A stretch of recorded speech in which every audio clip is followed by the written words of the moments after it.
Well, the great task of the church, according to the Lord Jesus, is to make disciples of all nations. And that involves the work of seeing people come to know Christ and be baptized, to be born again and to enter into his family. So seeing people come to conversion. But it also involves bringing people to maturity in the Lord Jesus so that they're built up to love him and to serve each other and join in his work of mission.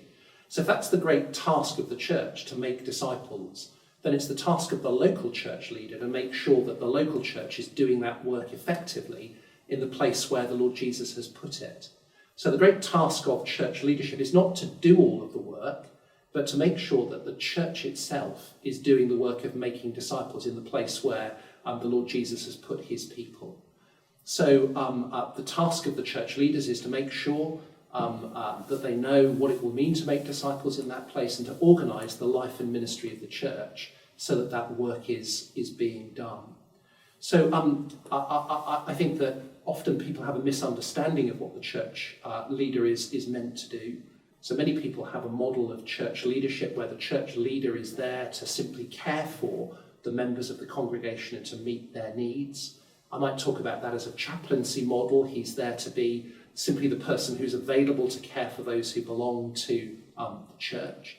That is part of his job, but that's not the whole job, because the key, Jesus' purpose for his church is for it to grow and to reach more people, not simply to take care of those who are already there. Some churches think that the job of the church leader is to do everything on behalf of the church, so they want their church leader to be a champion who'll do the work of discipleship and evangelism for them and bring about the growth.